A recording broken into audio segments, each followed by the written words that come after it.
celles qui doivent mener in fine à des arrêts, que les affaires consultatives. Ils ne mènent que à des avis sans force obligatoire. Si j'ai le temps, je vous expliquerai pourquoi, même peut-être tout à l'heure, pourquoi ça me semble pas très, la différence me semble pas absolument fondamentale.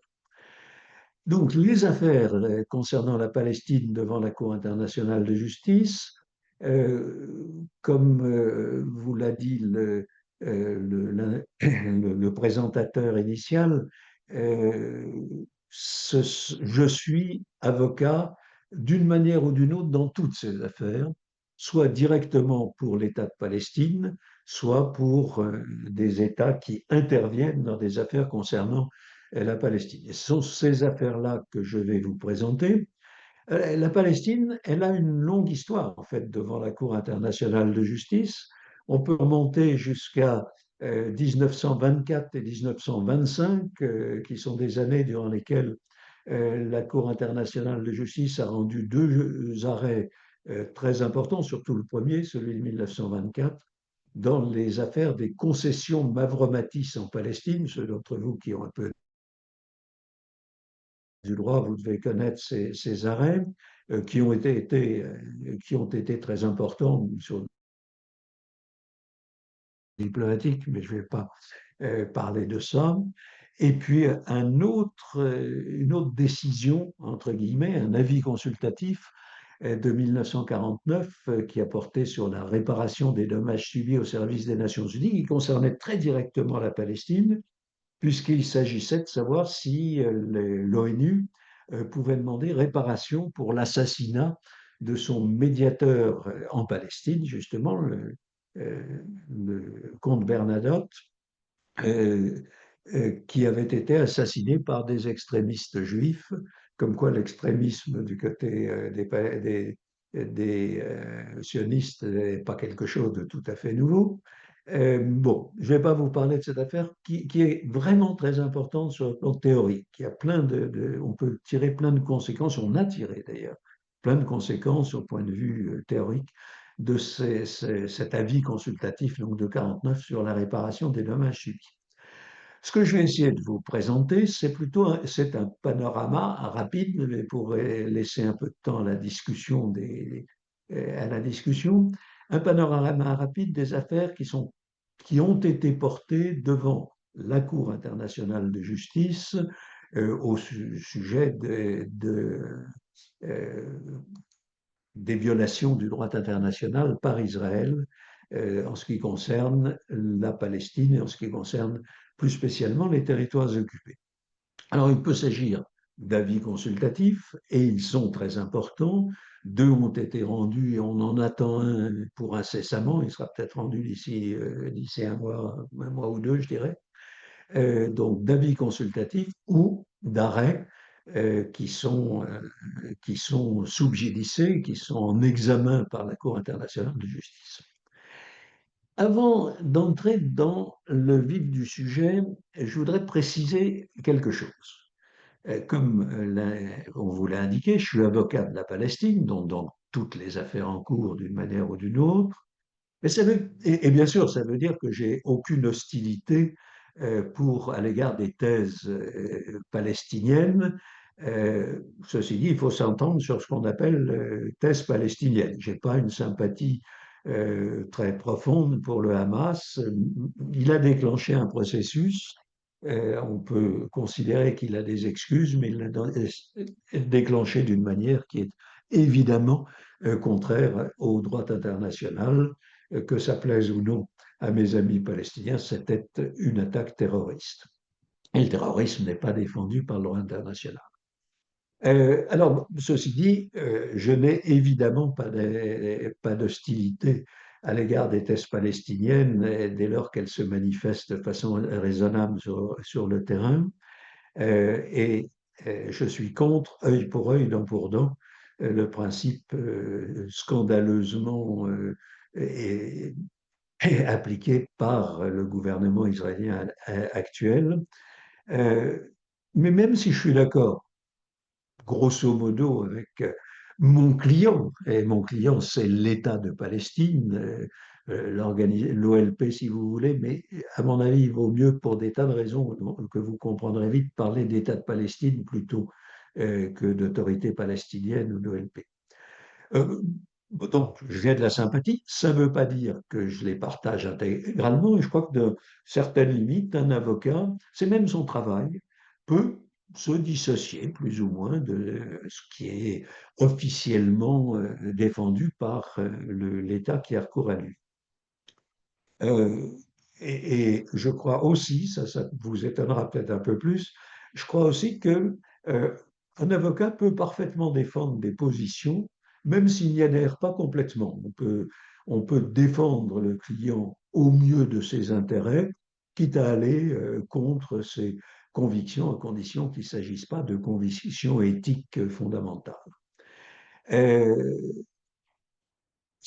et comme je vous l'ai dit, mon client, c'est l'État de Palestine.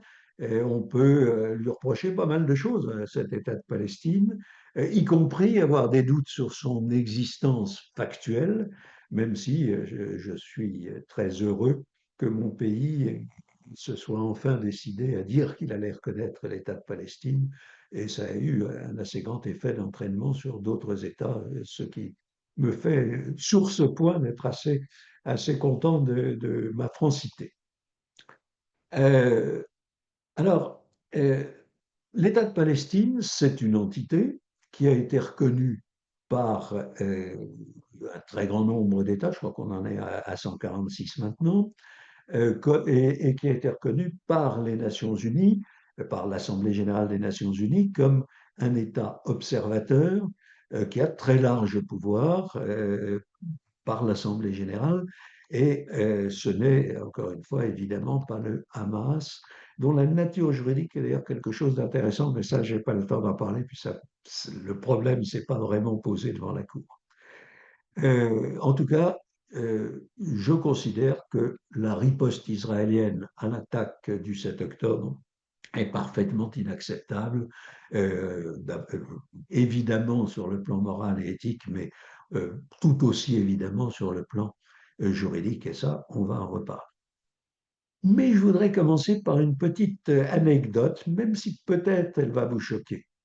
Il y a quelques semaines, je suis allé faire une conférence déjà dans une faculté de province. Et dans le taxi, j'ai bavardé avec le chauffeur qui était marocain et la conversation est venue sur la Palestine. Je lui ai dit que j'étais son avocat devant la CIJ.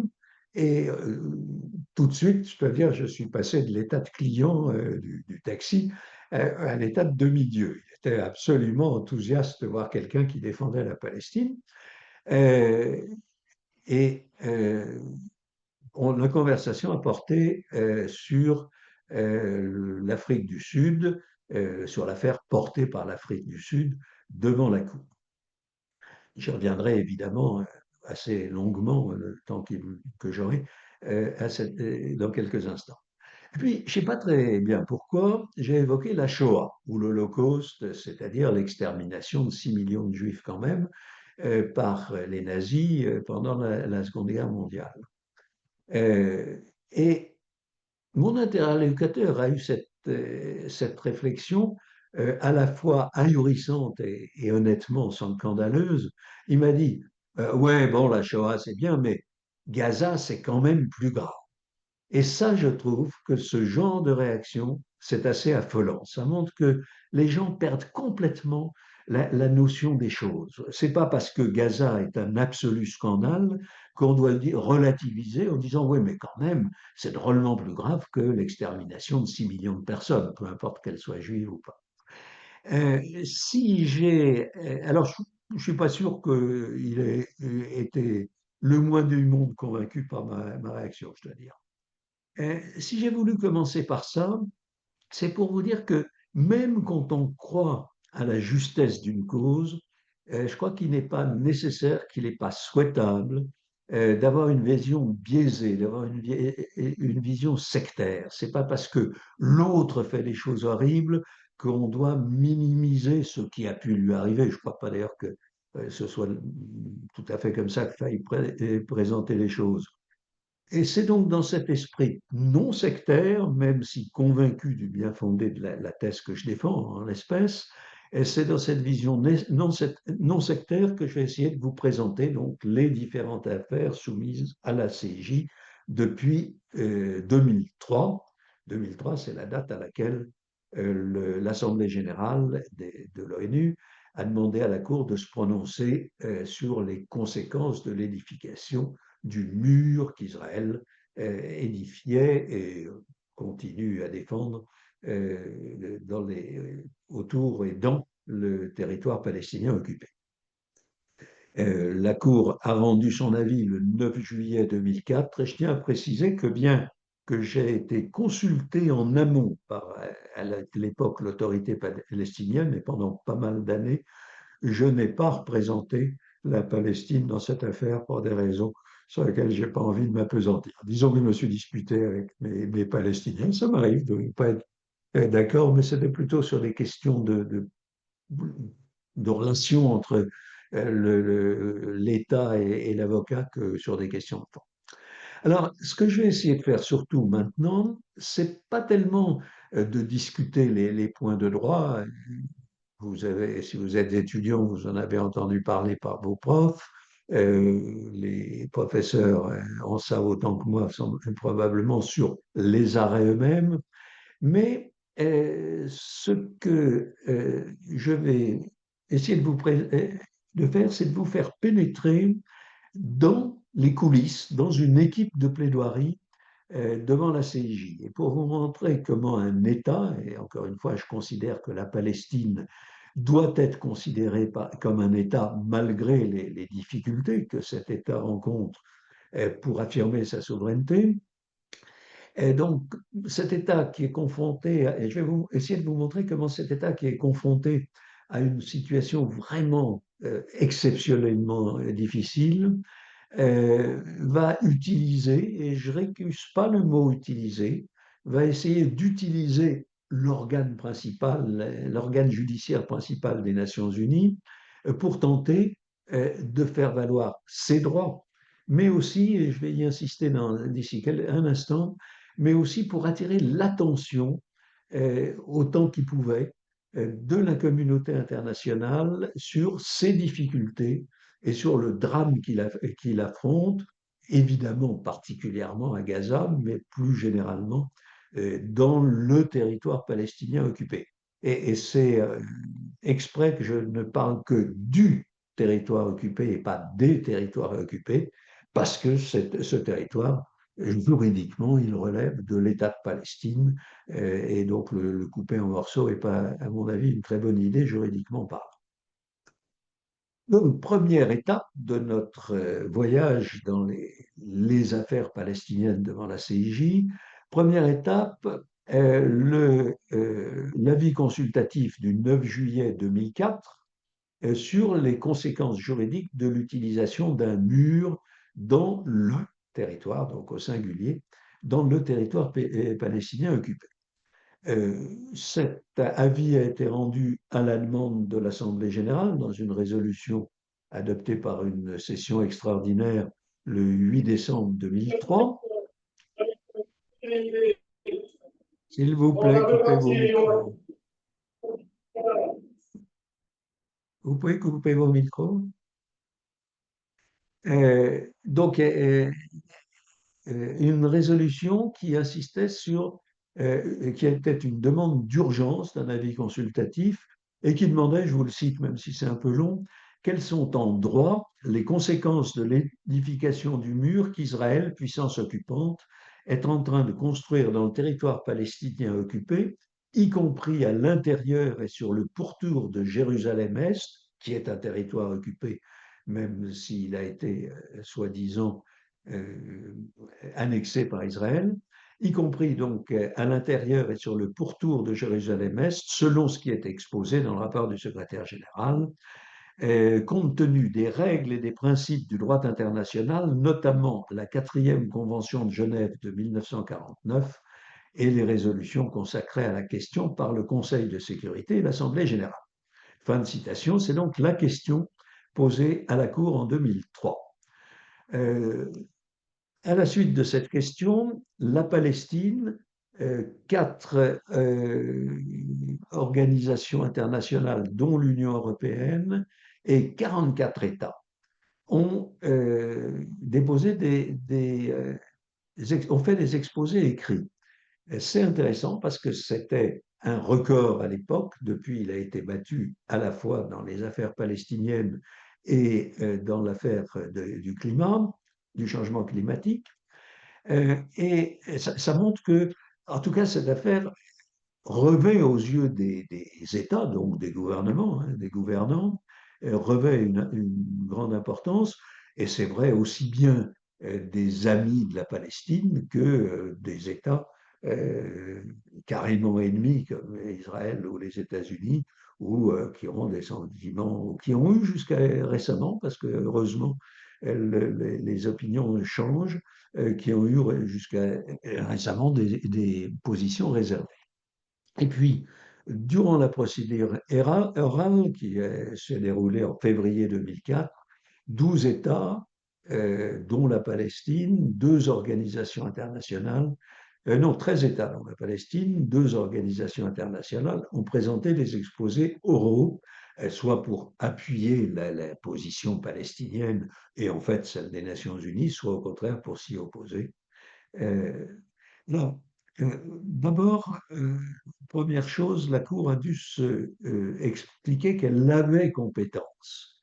Elle a relevé que c'est l'Assemblée générale des Nations unies qui, dans l'exercice de ses fonctions, et l'Assemblée générale est évidemment compétente pour se prononcer sur la question de Palestine, même si en principe elle ne peut pas se prononcer sur des affaires de maintien de la paix, c'est l'apanage du Conseil de sécurité, mais lorsque le Conseil de sécurité est bloqué, et il est bloqué dans les affaires palestiniennes, la Cour, l'Assemblée générale a compétence. Donc, la Cour écarte le motif, le principal motif d'incompétence.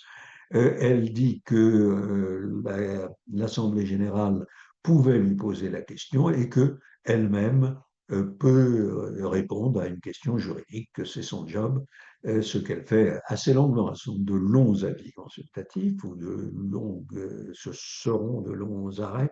Et comme vous verrez tout à l'heure, pour l'instant, on est guère à l'étape des arrêts. Dans un second temps, elle s'est demandé s'il fallait, si c'était opportun de se prononcer sur la demande d'avis. On pouvait dire, bah, après tout, elle n'a qu'à faire ce qu'elle a compétence pour faire. Oui, sauf qu'il y a une différence entre les arrêts, où si elle a compétence, elle est obligée de se prononcer, et les avis où elle peut estimer, pour une raison ou une autre, ce n'est pas opportun. Et elle examine assez longuement la question parce que c'est vraiment le point sur lequel les États opposés à ce que on s'occupe de droit international dans les affaires palestiniennes avaient longuement plaidé.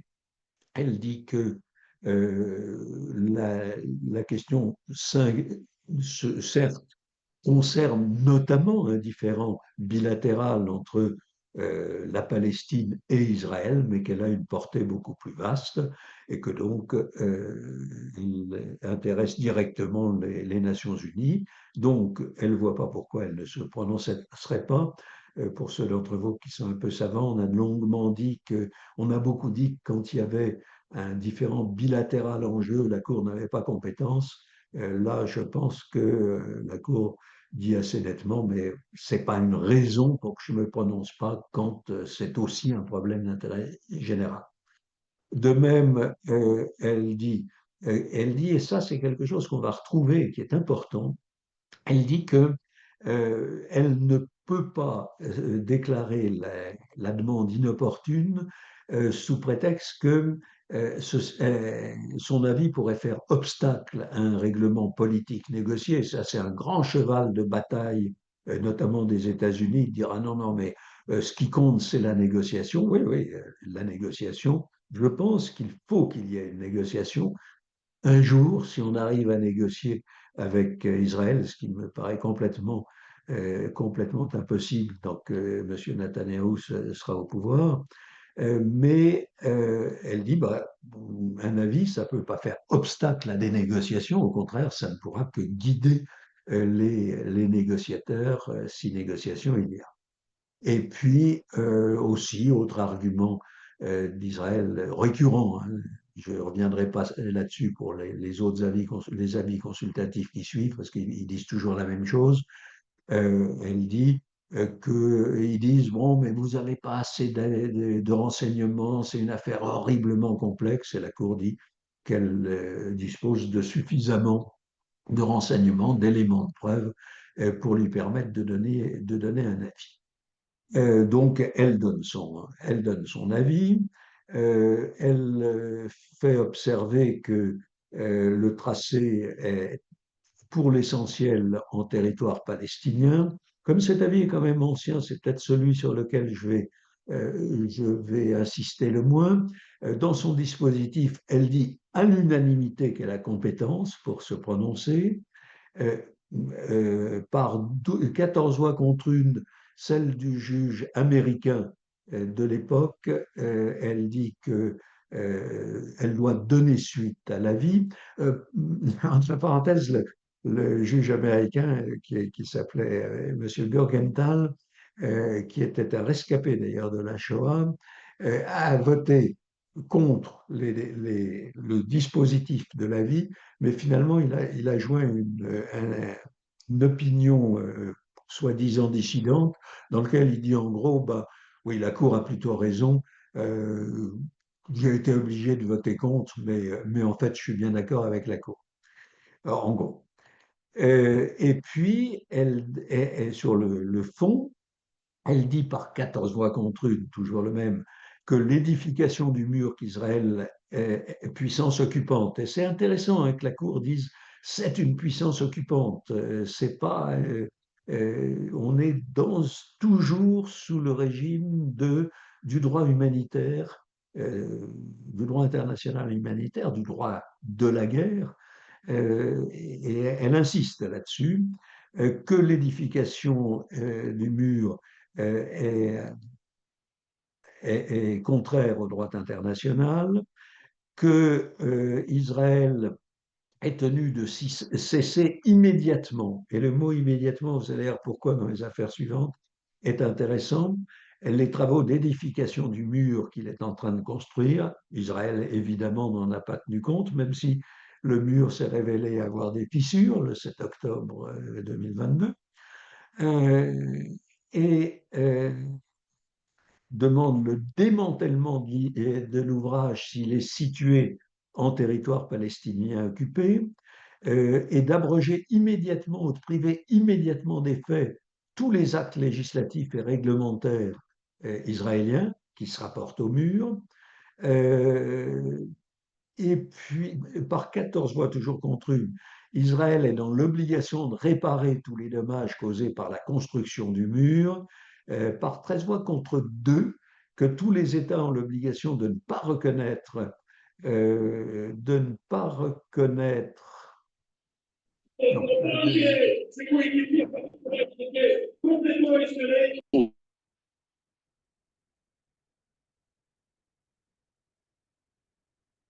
je ne sais pas si je dois continuer. Je continue, monsieur le professeur, il a été son micro, c'est bon. Bon, ok, mais non, c'est juste que j'entends quelqu'un hurler. Euh, oui, donc par 13 voix contre 2, que les États ne doivent pas reconnaître la situation créée par la construction du mur, donc pas de, de fait accompli. Les deux juges, c'est toujours M. Burgenthal, mais aussi le juge hollandais.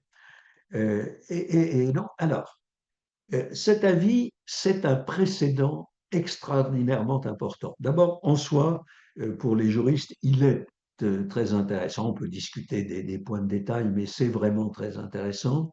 Mais aussi parce que il a convaincu, et là j'en viens peut-être au cœur de ma démonstration sur comment fonctionne une équipe, il a convaincu les Palestiniens, qui étaient évidemment d'accord pour la demande d'avis, que c'était utile de recourir à la Cour internationale de justice. Les Palestiniens ont dit, enfin, on dit de façon particulièrement autorisée, à quasiment l'unanimité, puisque comme je vous ai dit, même l'opinion dissidente de M. Morgenthau, du juge américain, va dans le sens de la majorité. Donc les Palestiniens se sont dit, vraiment, saisir la Cour, ça sert à quelque chose.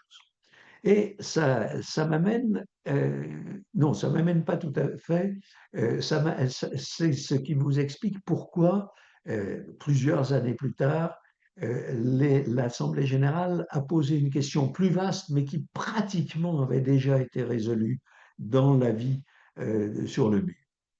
Mais avant d'arriver à ce troisième épisode, le deuxième épisode, c'est une affaire que vous connaissez sans doute beaucoup moins, et pour cause, l'affaire du transfert de l'ambassade des États-Unis à Jérusalem. Euh, les Palestiniens, l'État de Palestine, n'ont jamais accepté l'idée que Jérusalem pouvait être la capitale d'Israël. Jérusalem a toujours eu en droit international un statut spécial qu'il a conservé en droit international malgré la pseudo-annexion d'Israël. Et pour les Palestiniens, c'était quelque chose d'important de faire dire par la Cour que ce n'était pas possible de transférer une ambassade de Tel Aviv, où les ambassades étrangères ont parfaitement le droit d'exister, à Jérusalem, où elles n'ont pas le droit de le faire, du fait du statut spécial de la Palestine. Et on a discuté. Alors là, je reviens sur le devant de la scène, en tout cas dans l'équipe de, euh, de la Palestine. On a décidé de faire une requête. Alors, une requête contentieuse cette fois, de demander un arrêt de la Cour pour qu'elle dise que le transfert des ambassades était contraire au droit international. On le fait par une requête du 28 septembre 2018 euh, qui a été intitulée un peu perfidement, je trouve, par la CIJ comme euh, un différend concernant les violations alléguées de la Convention de Vienne sur les relations diplomatiques. Et bon, pourquoi? Parce que on a hésité. Je vais dire on et nous, ça veut dire la Palestine. Parce que je me sens palestinien. Quand on accepte des affaires de cette importance, on devient un peu l'État qui vous consulte. On a hésité à apporter l'affaire.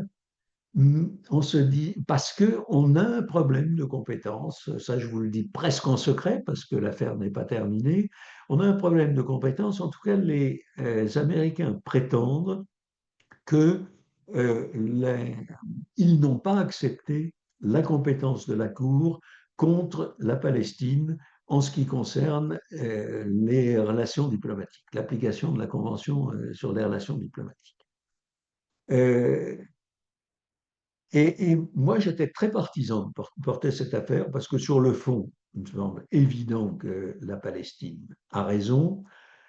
Sur la compétence, on peut discuter, mais en tout cas, le fait que cette affaire existe est de nature à dissuader les autres États de trimballer leur ambassade de Tel Aviv à Jérusalem. Il y en a trois qui l'ont fait, si je me rappelle bien. Il y a non, je sais plus, le Kosovo, en tout cas, ce qui est un peu anecdotique, le Honduras peut-être, et le Paraguay et le Guatemala. Donc, ça n'a pas été complètement dissuasif, le fait de saisir la Cour.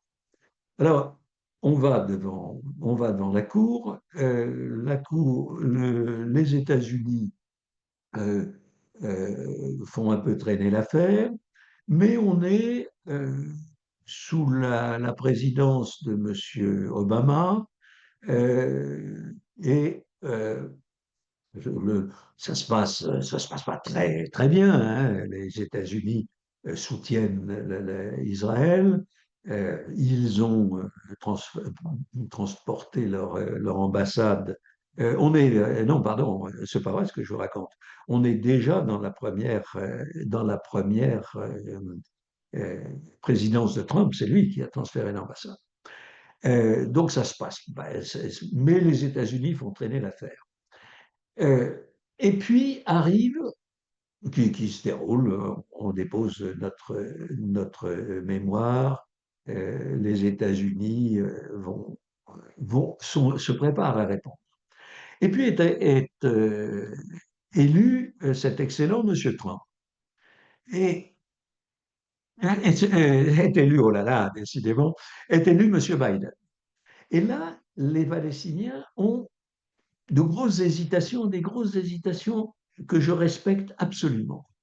Ils disent, bon, eh, on a introduit cette affaire contre les États-Unis de Trump, qui sont des suppôts absolus d'Israël. Maintenant, on a M. Biden, qui est quand même beaucoup plus modéré. Trump avait d'ailleurs suspendu l'aide américaine. C'est une manie chez lui, hein, de suspendre l'aide de façon parfaitement contraire au droit international, avait suspendu l'aide des États-Unis à la Palestine, et c'est une aide qui était euh, quantitativement tout à fait importante.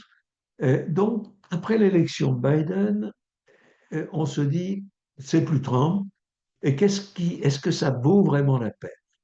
Sur un problème de principe tout à fait important, enfin tout à fait fondé, est-ce que ça vaut la peine de peut-être continuer à se priver de l'aide américaine alors que avec Biden, elle sera probablement rétablie. Elle a été rétablie et après une discussion assez longue avec les Palestiniens, la Palestine a décidé, j'étais tout à fait d'accord avec ça, ce qui n'était pas une reculade, c'était juste la constatation du fait que peut-être que cet avis risquait de nous coûter quand même très cher et c'est vraiment pas une façon de parler seulement. Donc, on a suspendu l'affaire en accord avec les Américains. La question, les Américains auraient mieux aimé, je pense, que on la retire complètement, mais prudemment, on s'est dit, faut mieux la garder devant la CIJ. Ce sera plus facile de la revivifier que de purement et simplement y renoncer. Donc, on la maintient. Elle est toujours devant la Cour, elle est toujours pendante devant la Cour. Si vous regardez le site de la Cour, il y a dans la longue liste des affaires pendantes l'affaire de l'ambassade des États-Unis à Jérusalem. Mais plus important, pour nous en tout cas, en 2023, le, le, l'Assemblée générale demande à la Cour de rendre un avis consultatif sur les conséquences juridiques découlant des politiques et pratiques d'Israël dans le territoire palestinien occupé, y compris Jérusalem-Est. Là, 2 ans avant, la décision avait été prise 1 an avant par la Palestine à la suite d'une réunion qui a eu lieu en Irlande. L'Irlande étant un des principaux États occidentaux qui soutient très fermement, c'est vrai aussi de l'Espagne, c'est vrai aussi de la Norvège, qui soutient très fermement la Palestine. Donc, on va à Dublin, on va parce que là, je m'étais réconcilié avec les Palestiniens, donc ils me demandent d'être là aussi. On va à Dublin, il y avait peu de juristes, il y avait principalement euh, le très grand juriste sud-africain qui a été un des chantres de contre le régime de l'apartheid. C'est un blanc sud-africain, mais qui a été extrêmement courageux et extrêmement engagé contre l'apartheid. Il y avait donc essentiellement John Dugard, pour le nommer, et moi, comme conseiller juridique extérieur. Et il y avait des gens, il y avait le ministre des Affaires étrangères de la Palestine, il y avait le président de la commission sur la Palestine des Nations, de l'Assemblée générale des Nations unies, qui est un Sénégalais. Euh, donc, on discute. Et je dois dire que j'y allais un peu à reculons en disant, mais pourquoi vous voulez de redemander un avis à à la- faire demander un avis à par l'Assemblée générale à la CIJ, alors qu'au fond, elle a dit tout ce qu'on veut que la Cour dise. Est-ce que c'est la peine de le faire répéter ce qu'elle a dit, ce que l'Assemblée générale des Nations unies dit de façon constante, et ce que même le Conseil de sécurité a dit souvent? Donc j'étais plutôt minoritaire, je crois que j'étais même le seul de mon avis, en disant c'est peut-être pas la peine de dépenser beaucoup d'énergie et un peu d'argent pour de nouveau aller devant la Cour pour lui faire dire la même chose. Et les Palestiniens, ils comprenaient mon point de vue, hein, ils ne sont pas idiots, ils ont de bons juristes accessoirement, de même quelques-uns très bons. Euh, Ils m'ont dit, oui, mais tu sais, notre problème, c'est que depuis la guerre en Ukraine, plus personne ne s'intéresse à nous, et il n'y en a plus que pour l'Ukraine. Ça ne veut pas dire qu'on est contre l'Ukraine, ça veut dire simplement qu'on a perdu toute visibilité. Et ça m'a convaincu parce que la Cour, elle est quand même très visible. On ne respecte pas ses avis, elle est lente, elle a tous les défauts qu'on veut, mais elle a quelque chose de particulier, c'est que d'abord, elle a une autorité parmi les juristes qui est quand même très grande, même quand elle rend des avis qu'on n'aime pas ou des arrêts qu'on n'aime pas, on fonde beaucoup le droit international positif en fonction de ce qu'elle a dit, ou la description qu'on fait à nos étudiants. Et puis, il y a ce côté formel. Je ne sais pas si vous avez jamais eu l'idée de regarder des plaidoiries, je vous encourage à le faire, c'est très formel, on est tous là, tous les avocats sont là, les Anglais avec leur horrible petite perruque désuète, et puis nous avec nos grandes robes rouges, les Français ou les Belges avec nos grandes robes rouges, et je pense que ça a un réel impact sur les opinions publiques. On en parle dans les journaux, c'est donc médiatiquement important. Donc ça m'a convaincu. C'est un argument absolument non juridique qui m'a convaincu. J'étais convaincu que nous avions raison, totalement raison, mais euh, c'était vraiment quelque chose de rationnel. Les Palestiniens voulaient vraiment que on s'intéresse à eux. Et c'est vrai qu'on était en 2022 dans un moment de bas complètement.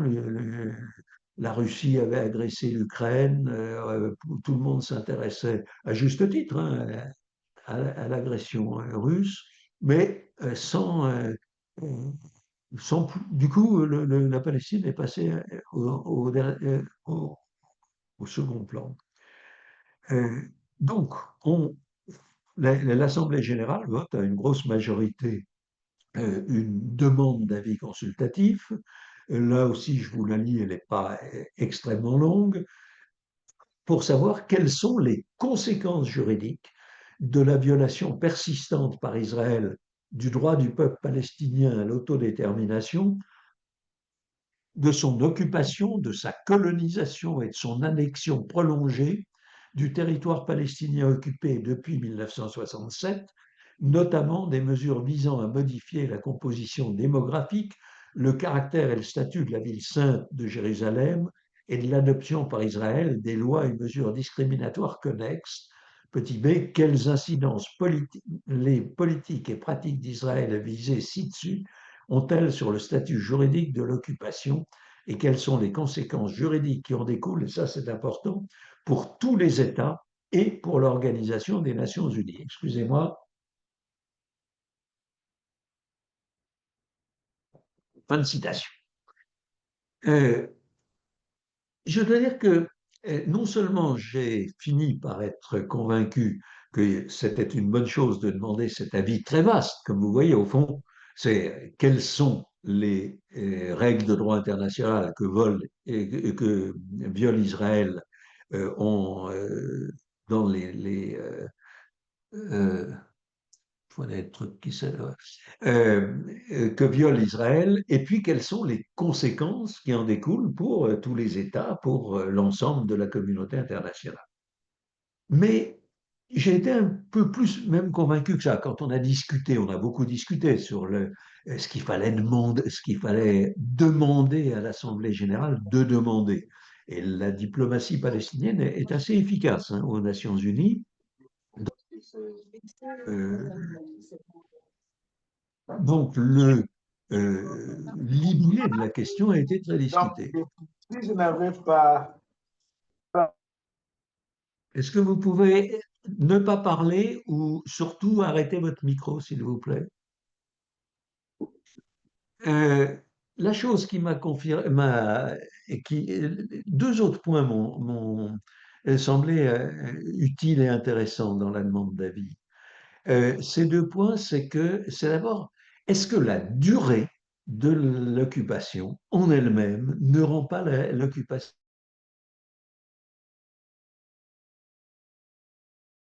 licite ni illicite? C'est un fait. Et c'est un fait qui est soumis à des conditions juridiques. Si vous êtes un occupant, vous devez respecter, si vous êtes un occupant, le droit de la guerre, le droit international humanitaire.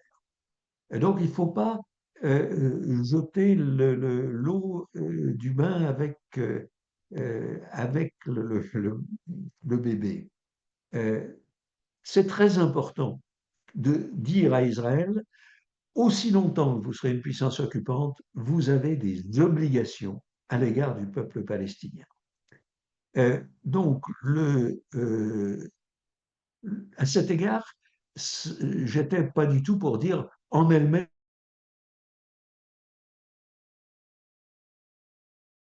admettre qu'une occupation puisse durer depuis 1967. Ça n'a pas de sens. L'occupation euh, euh, par définition, c'est quelque chose de temporaire. On ne peut pas rester indéfiniment parce que sinon ça devient de l'annexion de fait et l'annexion c'est interdit en droit international, sauf accord entre les deux États qui a peu de chances de se réaliser. Euh, le, euh, et l'autre, ouais, bon, donc déjà c'était un point que je trouvais important, et je ne sais plus ce que je voulais dire, peu importe. Donc, la Cour va se prononcer. La demande d'avis a été un grand succès d'abord par le fait que ça a mobilisé des tas d'intervenants, y compris des États qui au départ étaient peut-être pas très pro-palestiniens et qui finalement ont compris que trop c'était trop et que après tant de temps après l'invasion, après le 7 octobre, bah, on ne pouvait pas laisser Israël sans au moins des condamnations fermes. Et puis, euh, le, l'avis a été rendu pratiquement à l'unanimité, enfin avec malheureusement une forte nuance.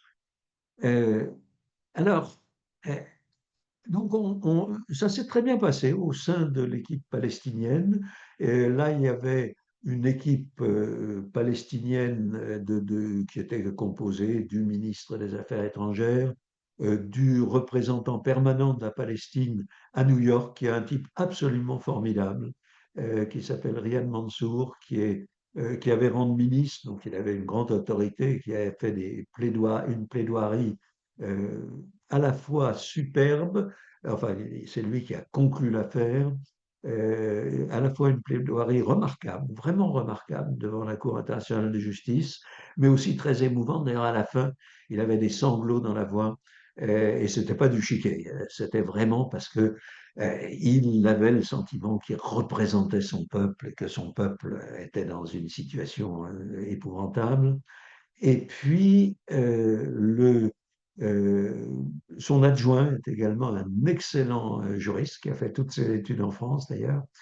Euh, et, et- donc les plaidoiries ont été faites en partie par les Palestiniens et en partie par une poignée de juristes étrangers, un peu trop à mon avis, ben, je suis partie prenante, hein, un peu trop à mon avis européens. Ça aurait été pas mal s'il y avait eu quelques représentants du tiers-monde. Il y a quand même des juristes internationaux plus que présentables dans le tiers-monde. Là, nous n'avions qu'une juriste égyptienne euh, qui est plus une diplomate que juriste, mais qui a bien plaidé. Euh, je peux. Il y a deux choses pour vous montrer à quel point euh, il y a des choses qui m'ont choqué. Par exemple, un des avocats qui avait plaidé l'apartheid des- d'Israël à la fois dans les territoires occupés, ça c'est presque une évidence, qu'il y a un apartheid, c'est presque le résultat de l'occupation, mais aussi en Israël même. Et tout d'un coup, cet avocat déclare, ah non, non, moi ça me gêne de plaider ça. Moi je trouve que si on s'est engagé, on s'est engagé, on va jusqu'au bout. Donc ça, et puis après, on a eu des discussions assez sévères pour dire que sur la question du génocide. Alors, quand on a lancé la demande d'avis, on était en 1922. En 1922, il n'y avait pas de génocide. Ce n'était pas raisonnable de dire qu'il y avait génocide. L'Assemblée générale ne fait pas du tout d'allusion au génocide dans sa demande d'avis. Donc, elle reste. Donc, est-ce qu'il fallait parler de génocide ou pas? Par contre, quand on fait la demande et quand on plaide, en tout cas, le génocide, le génocide me semble avéré. Euh, on a beaucoup discuté ça. Ben, j'ai été en minorité et j'avais l'appui d'une partie des Palestiniens, mais ils ont quand même considéré que c'était un peu tôt. Oui, sûrement Israël a une intention génocidaire, mais est-ce qu'on risque de perdre si on parle de génocide? Et finalement, la Cour s'en est tirée, elle. On en a, nous, on n'a pas plaidé. Il y a des États plus hardis que la Palestine qui l'ont plaidé. Et finalement, la Cour s'en est tirée en disant, bon, on ne va pas parler de génocide puisque de toute façon, la demande d'avis a été... on ne va pas parler de génocide à Gaza puisque de toute façon, la demande d'avis a été faite avant le 7 octobre. Donc à cette époque, il n'était pas question de génocide. Donc la Cour ne dit rien sur le génocide. Sur l'apartheid, qui était l'autre, c'est ça que je voulais dire tout à l'heure, sur l'apartheid, qui était l'autre raison pour laquelle, oui, je pense que c'était intéressant, c'était intéressant de demander une demande d'avis. La Cour est très... Alors là, nous, on l'a plaidé, c'est d'ailleurs notre collègue égyptienne qui l'a plaidé. Sur l'apartheid, euh, on y est allé carrément. Et je trouve que c'était très important parce que jusqu'à maintenant, il n'y avait pas eu enfin, de décision ou de position vraiment ayant autorité disant Israël est un État qui pratique l'apartheid. Donc je trouvais que vraiment, si on arrivait à le faire dire à la Cour, c'était un plus. Alors là aussi, la Cour a essayé de s'en tirer en disant, bon, Israël doit respecter l'interdiction de la discrimination raciale et l'apartheid, ça fait partie de la discrimination raciale. Alors, plus techniquement, la Cour a cité l'article 3 de la Convention sur l'interdiction de la discrimination raciale qui parle d'apartheid. C'est pas très glorieux pour la Cour, mais au moins, elle a quand même dit, bah oui, Israël ne respecte pas la Convention sur la discrimination raciale, y compris son article 3 qui évoque l'apartheid. Ceci dit, mis à part ce petit couac, je reproche pas, moi, à la Cour de ne pas avoir parlé de génocide, parce que honnêtement, juridiquement, le fait que l'arrêt était, la demande d'avis a été antérieure à l'attaque du 7 octobre et à la riposte immonde, obscène d'Israël, c'est une justification juridique qui est tout à fait acceptable. Mais sur le reste, la Cour dit vraiment, non seulement redit qu'elle a compétence et tout ça, elle le fait à la quasi-unanimité, avec une nuance, sauf quelque chose d'extravagant. La juge ougandaise a systématiquement voté contre.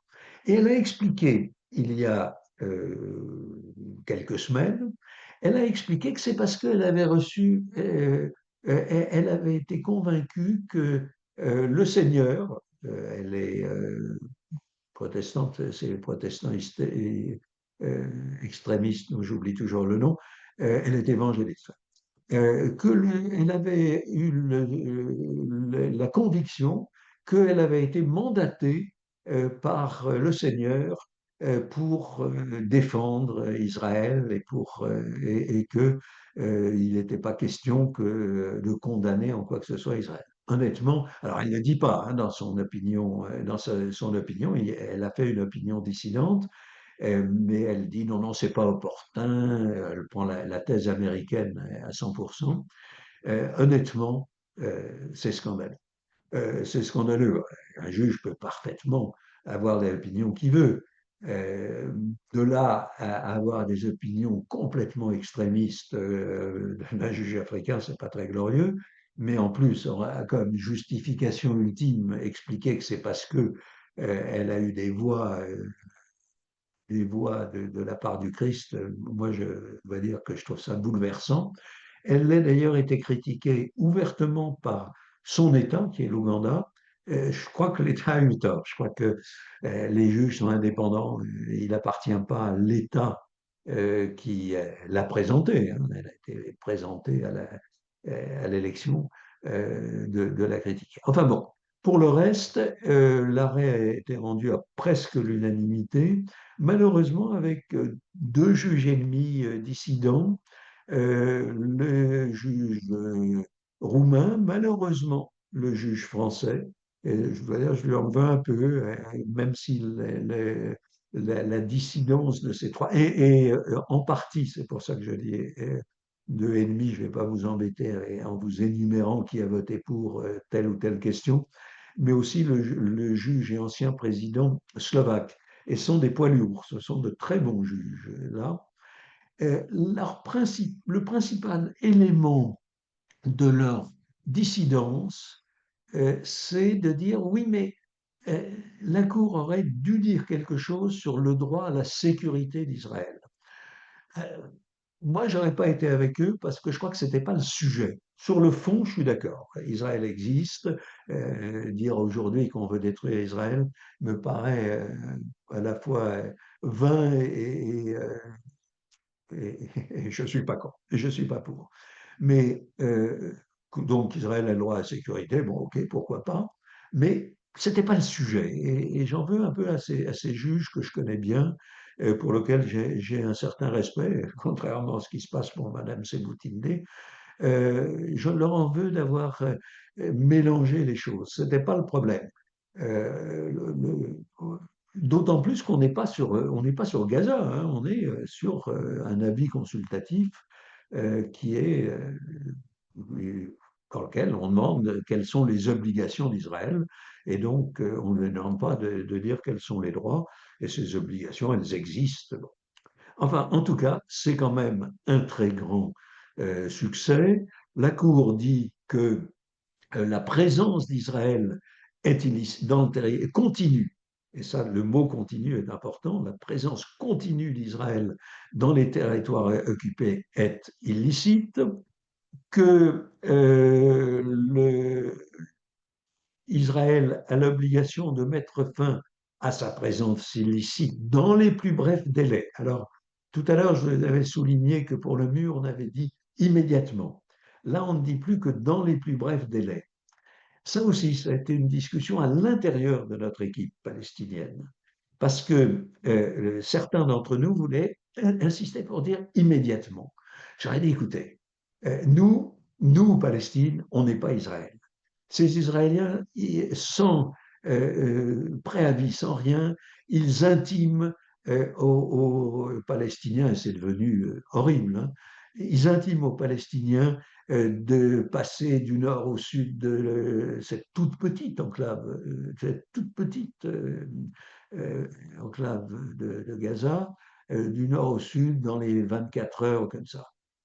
On ne peut pas faire dire à la Cour que les 750 000 Palestiniens, Israéliens, qui ont les colons israéliens dans le territoire occupé, doivent partir immédiatement.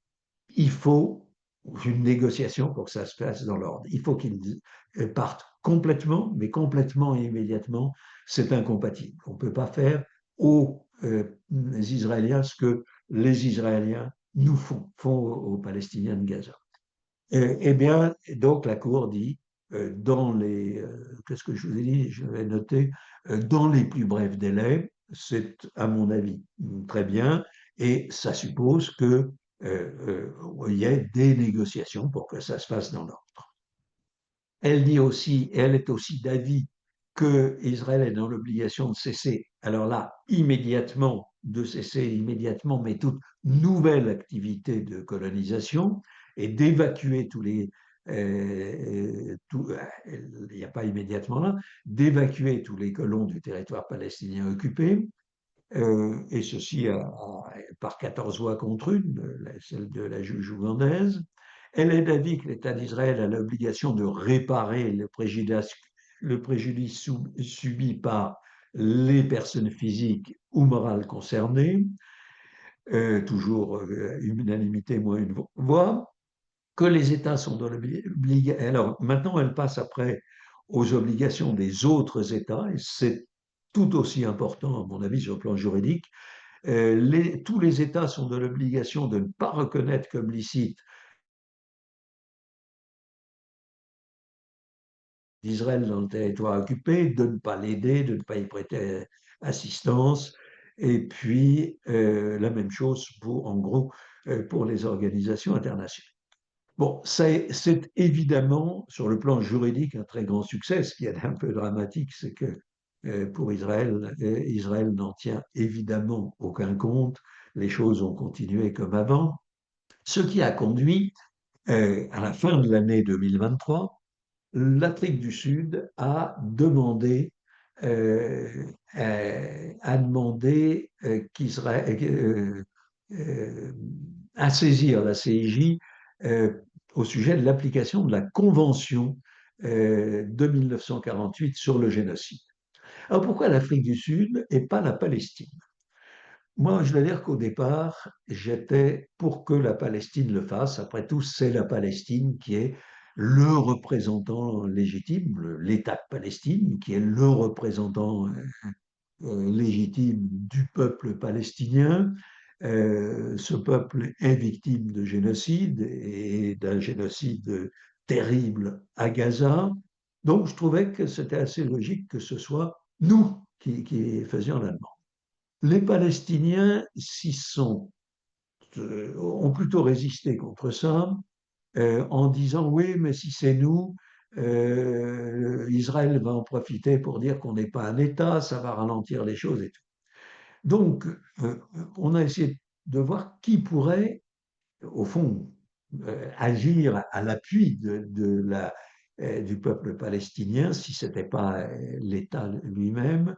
Et finalement, il y a eu quelques hésitations entre notamment la Jordanie d'un côté ou l'Afrique du Sud. Mais les Africains du Sud étaient très allants. Je n'ai pas l'impression que les Jordaniens, d'après ce qu'on m'a dit, étaient enthousiastes. Et puis, de toute façon, moi, je trouvais que l'Afrique du Sud, c'était formidable parce que ce n'est pas un État arabe et musulman, donc personne ne pouvait accuser l'Afrique du Sud d'être sectaire au nom de principes religieux ou ethniques ou comme ça. Donc, et puis l'Afrique du Sud a une bonne raison de le faire. Hein. Et l'Afrique du Sud a toujours été vraiment un État frère de la Palestine. C'est donc l'Afrique du Sud qui a porté l'affaire en disant, ben, un génocide, c'est l'affaire de tous les États. Moi, je peux représenter la communauté internationale dans son ensemble. Donc, moi, je demande qu'Israël soit condamné pour génocide. Euh, et la Cour a implicitement admis que c'était le cas, en disant qu'en tout cas, a priori, la Cour avait compétence pour se prononcer sur la demande de l'Afrique du Sud. Deux choses, je trouve, j'ai beaucoup reproché, je le sens un peu, je peux le dire publiquement, ils le savent, les Palestiniens, j'ai beaucoup reproché à la Palestine, euh, pas de ne pas avoir formé la requête, mais d'avoir attendu des mois avant d'intervenir aux côtés de l'Afrique du Sud. Et le premier qui l'a fait, ça a été le Nicaragua, qui finalement, pour des raisons financières, a renoncé à intervenir.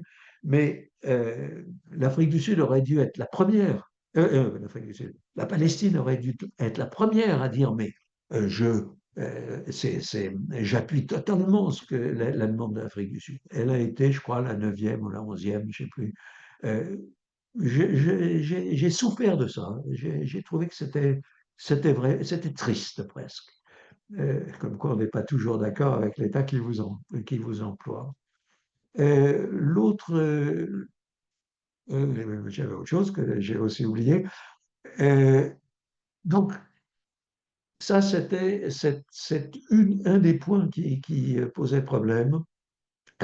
Alors, par contre, il y a eu beaucoup d'interventions et on a fait progresser la chose parce que en même temps qu'elle demandait et qu'elle saisissait la Cour, l'Afrique du Sud demandait des mesures conservatoires. Je pense que la plupart d'entre vous savent ce que sont les mesures conservatoires, c'est des sortes de référés. Et elle demandait à l'Afrique du Sud, à la Cour internationale de justice, décidément je suis fatigué, demandait à l'Afrique du Sud de se prononcer donc à titre provisoire immédiatement. Et la Cour, très très vite, dès le 26 janvier, c'est-à-dire moins d'un mois après la demande de mesures conservatoires, très vite, la Cour a indiqué des mesures conservatoires. Par 15 voix contre 2, elle a dit que l'État d'Israël doit, conformément à la Convention, prendre toutes les mesures en son pouvoir pour prévenir la commission à l'encontre des Palestiniens de Gaza de tout acte entrant dans le champ d'application de l'article 2 de la Convention. Et puis après, elle énumère les actes en question. Elle reprend en fait l'article 2 de la Convention de 1948. Alors, j'ai retrouvé l'autre chose sur laquelle je ne suis pas d'accord avec la procédure telle qu'elle est en cours, c'est que les Sud-Africains ont fait le boulot, si je peux dire, mais malheureusement, ils ont centré uniquement sur Gaza. Or, le génocide, il est commis contre le peuple palestinien avec l'horreur de Gaza. Mais c'est le peuple palestinien qui est visé par Israël. Et d'ailleurs, plus ça va, plus on le voit. À l'heure actuelle, Israël commet des actes qui sont des actes de génocide, c'est-à-dire ceux qui sont énumérés dans l'article 2 de la Convention, contre le peuple palestinien dans l'ensemble du territoire palestinien occupé et même en Israël même. Donc, j'ai un peu reproché aux Africains du Sud d'avoir pas dit à Gaza et dans l'ensemble du territoire palestinien occupé, ou même d'une façon générale, avoir accusé Israël de génocide contre le peuple palestinien. Ceci dit, la Cour répond à ce que les Sud-Africains lui ont demandé. Les Sud-Africains, d'ailleurs, ont un peu revu leur position et récemment, dans leurs dernières écritures, ils vont plutôt dans le sens que nous préconisons, c'est-à-dire, mais oui, bien sûr, Gaza, c'est une évidence, mais l'intention génocidaire contre le peuple palestinien, elle est globale. Donc, la Cour précise qu'en particulier, Israël doit s'abstenir doit prendre toutes les mesures pour prévenir le génocide, en particulier le meurtre de membres du groupe, les atteintes à l'intégrité physique et mentale des membres du groupe, la soumission à des conditions d'existence devant entraîner la destruction physique ou totale ou partielle du peuple protégé, enfin du groupe protégé. Là, on croirait vraiment que la convention a été faite pour Gaza et donc contre l'inévitable Madame Seboutinde et le juge ad hoc israélien. Je pourrais en dire des choses, je le trouve beaucoup plus excusable, pas parce qu'il est juge ad hoc israélien, mais parce que dans son opinion, il a été extrêmement modéré et il a expliqué pourquoi il trouvait que c'était prématuré, etc. L'État d'Israël doit prendre toutes les mesures en son pouvoir pour prévenir et punir l'incitation à commettre le génocide. L'État d'Israël doit prendre sans délai des mesures effectives pour permettre la fourniture des services de base et de l'aide humanitaire de toute urgence pour remédier aux difficultés d'existence auxquelles sont soumis les Palestiniens dans la bande de Gaza. Et elle doit prévenir la destruction, assurer la conservation des éléments de preuve. Évidemment, les Israéliens, ça leur a fait ni chaud ni froid, comme on dit. Les gamins en français, c'était absolument, et ils ont considéré que c'était comme si la cour pissait dans un violon. Ils n'ont rien fait conformément à ce que la cour leur avait demandé. Donc, nouvelle demande en mesures conservatoires qui tendait à la modification de la première ordonnance de janvier 2024, nouvelle ordonnance du 28 mars 2024, dans laquelle la Cour réaffirme son ordonnance du 26 janvier 2024 contre Mme Seboutinde et le juge ad hoc. Et puis, l'État d'Israël doit conformément à la Convention, et au vu de la dégradation des conditions de vie des Palestiniens à Gaza, prendre toutes les mesures nécessaires pour veiller en coopération avec l'Organisation des Nations Unies à ce que soit assurés les services de base humanitaires, la nourriture, l'eau, l'électricité, etc. Et puis veiller à ce que son armée ne commette pas d'actes génocidaires. Bon, vous savez ce qu'il en est advenu. Les choses ont continué à empirer. Troisième ordonnance, le 24 mai 2024, réaffirmation des mesures anciennes, et Israël doit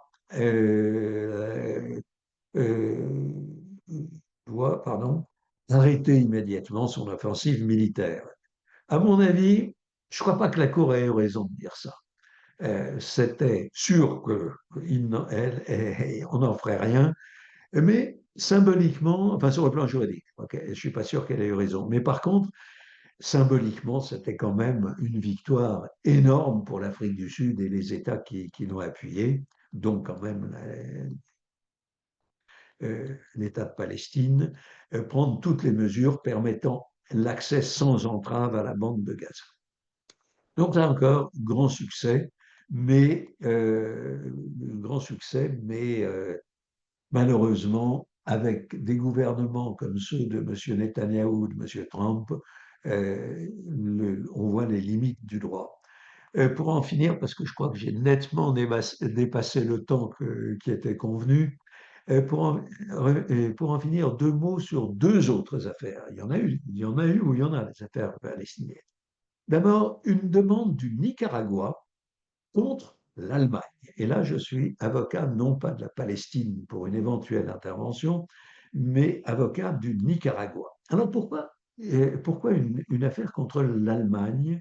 Eh bien parce que Israël, cet État démocratique s'il en est, Israël n'accepte la compétence d'aucune juridiction internationale, de- en aucun cas, sauf sur le génocide. Donc sur le génocide, on pouvait attaquer Israël. Mais par contre, pour le reste, c'est-à-dire les crimes de guerre et les crimes contre l'humanité, les manquements au droit international humanitaire, les manquements à la protection des droits de l'homme, eh ben, on ne peut pas attaquer Israël devant la CIJ ni devant aucun autre tribunal parce qu'Israël n'accepte la compétence d'aucune juridiction. Et l'agent du Nicaragua, j'ai été avocat du Nicaragua depuis ma première affaire devant la Cour, qui était Nicaragua contre États-Unis, l'agent du Nicaragua, qui est toujours le même, a une idée que je trouve de génie. Il a dit on ne peut pas attaquer Israël. Mais ce qu'on peut faire, c'est attaquer les États qui aident Israël. Et le deuxième fournisseur d'armes à Israël, c'est l'Allemagne. Alors vous allez dire, bah alors pourquoi pas le premier, qui est évidemment les États-Unis? Pourquoi pas le premier? Parce que les États-Unis, c'est la même chose qu'Israël. Ils n'acceptent pas de compétences de la Cour internationale de justice. L'Allemagne, elle, qui a un vrai État démocratique, même si on peut ne pas être toujours d'accord avec lui, l'Allemagne, elle accepte la compétence de la Cour pour à peu près tous les problèmes graves. Et donc, le fait d'attaquer, que le Nicaragua attaque l'Allemagne, ça lui permet, au fond, indirectement, de mettre en cause les pratiques d'Israël. Alors, c'est très compliqué sur le plan de la compétence. Il est bien entendu que nous n'attaquons, en tant que Nicaraguayens, nous n'attaquons que l'Allemagne, pas directement Israël, mais indirectement, elle permettra quand même à la Cour qu'il ne faut pas aider Israël dans son entreprise génocidaire, mais aussi dans l'ensemble de ses manquements au droit international. Alors, comme on s'y attendait, l'ordonnance de la Cour du 30 avril 2024 est une ordonnance de rejet. C'est-à-dire que la Cour dit, à l'unanimité, moins le juge ad hoc du Nicaragua, dit que les circonstances telles qu'elles se présentent actuellement à elle ne sont pas de nature à exercer l'exercice de son pouvoir d'indiquer des mesures conservatoires. Au fond, ce que dit la Cour, elle dit, bon, vous ne m'avez pas vraiment prouvé que l'aide que l'Allemagne apporte à Israël est vraiment de nature à exiger une ordonnance en référé. Pour l'instant, vous ne m'avez pas prouvé que les armes qu'Israël, pour simplifier, que les armes qu'Israël donne, que l'Allemagne donne ou vend à Israël sont utilisées contre le peuple palestinien directement. Bon, ça ne m'empêche pas que cette affaire continue, elle a failli s'arrêter, mais elle continue, que cette affaire continue. Et je dois dire, moi, je n'ai aucun état d'âme, je trouve que c'est une affaire qu'il faut essayer de mener jusqu'à son terme. Enfin, dernière chose, la Norvège a pris l'initiative de demander à la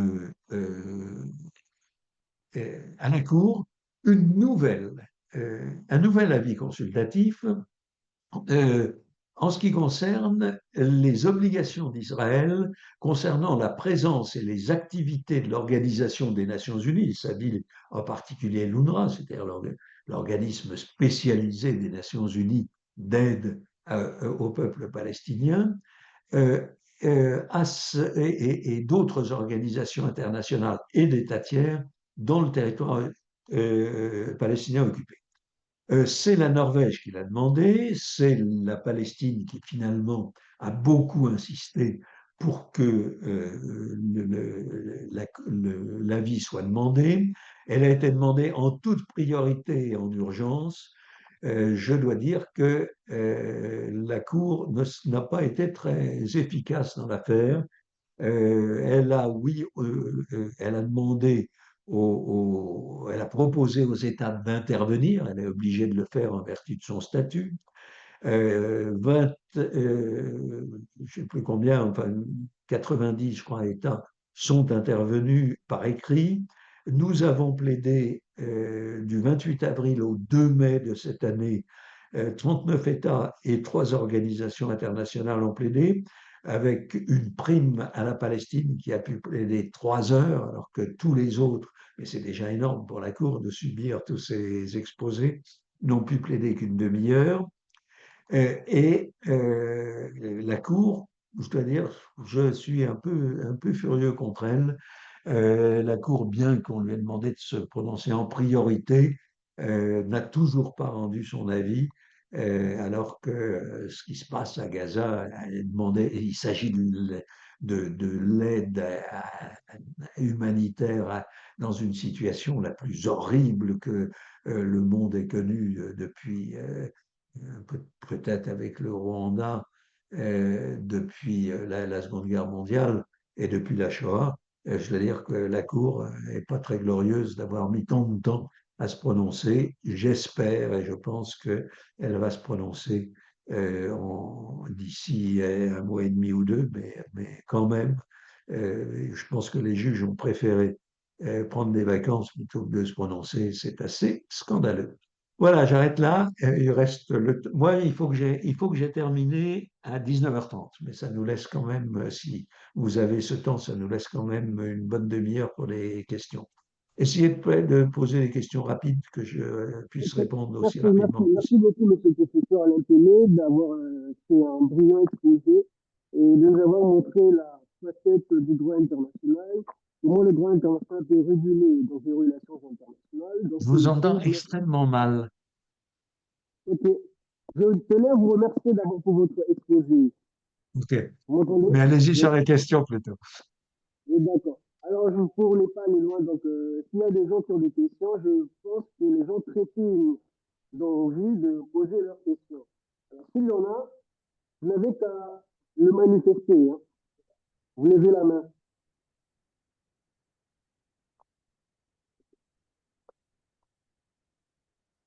C'est vous qui donnez la parole. Oui, c'est moi qui va donner la parole. On va Votre prendre une son série est... de trois questions. Alors, on y va? On commence avec M. Watekas. Moi, je vois que M. Et Rodolphe Baudouin posait Voilà. une question. Il veut poser une question. Professeur Pelé, est-ce que je peux poser ma question? Ah oui, je vous entends bien. Oui, bien sûr, D'accord. allez-y. D'abord, c'était un plaisir parce qu'on s'est rencontrés à l'avant-dernier colloque de la SFDI à l'Université de Nanterre. Et donc, j'avais eu le plaisir de vous rencontrer et ça fait plaisir de vous suivre ce soir. Merci. Alors, question. La question est là.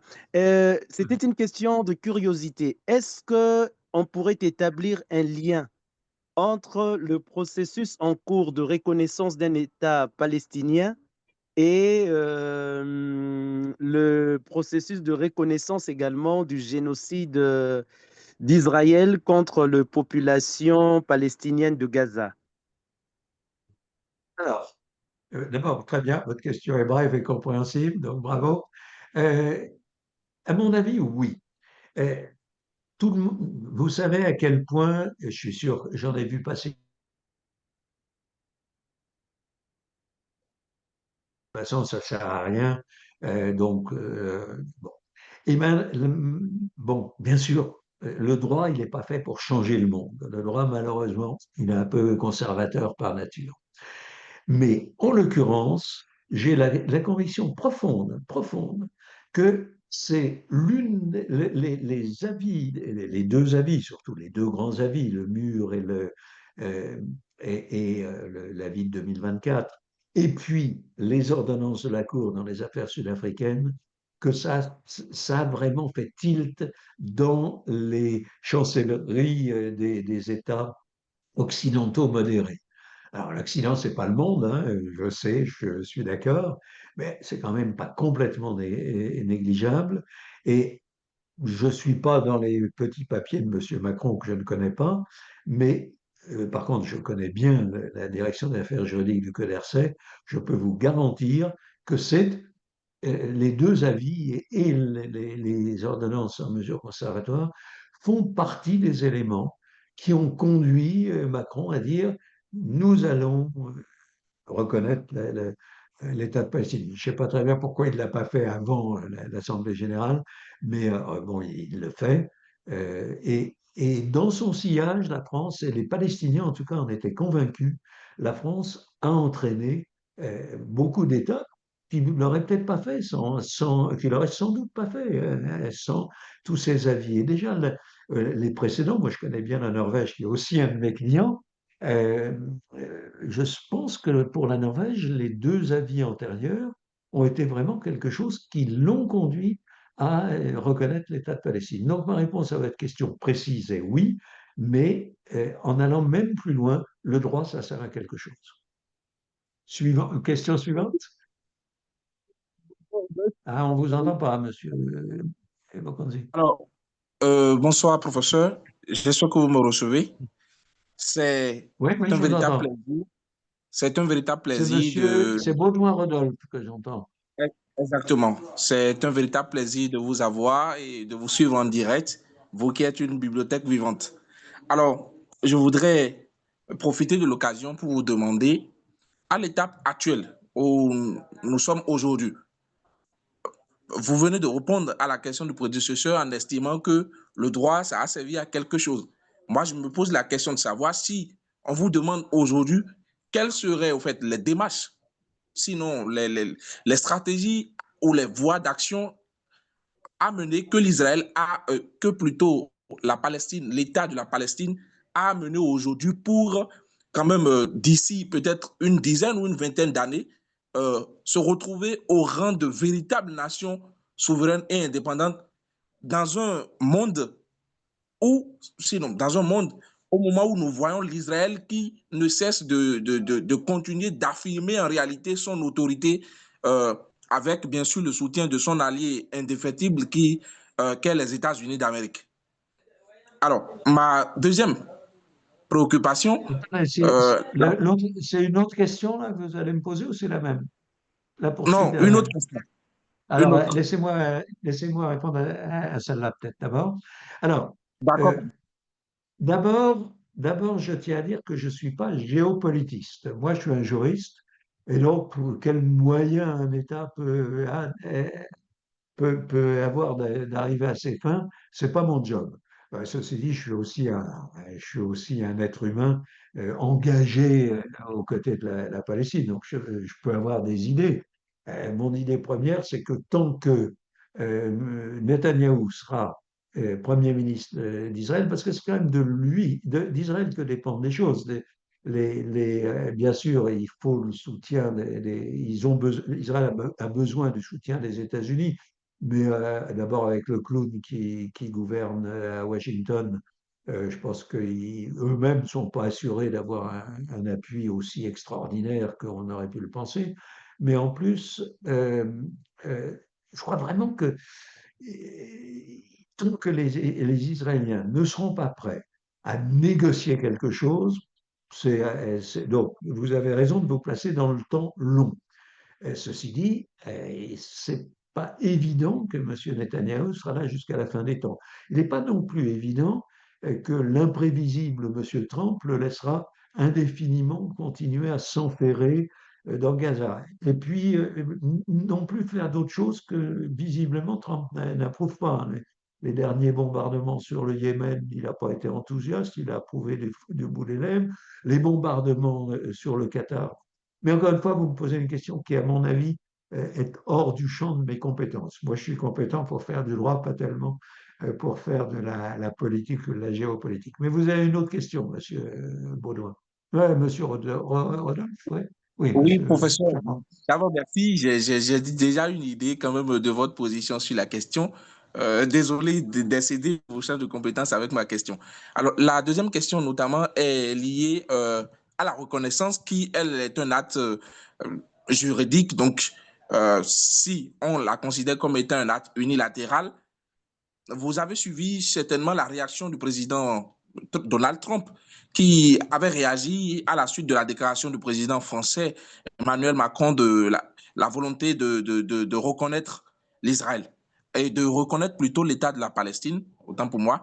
Et donc, moi, la question que j'ai plutôt l'intention de poser est de savoir, en fait, quel est le poids réel, en fait, de la reconnaissance en tant qu'acte étatique, donc Posez qu'acte des individuel de la... questions, vous vous Oui, obstinez dans des questions qui ne sont pas vraiment de mon ressort. Si vous m'aviez demandé est-ce que la reconnaissance d'Israël par la France ou par tous les autres États d'ailleurs est conforme au droit, là, c'est le genre de questions auxquelles je peux répondre.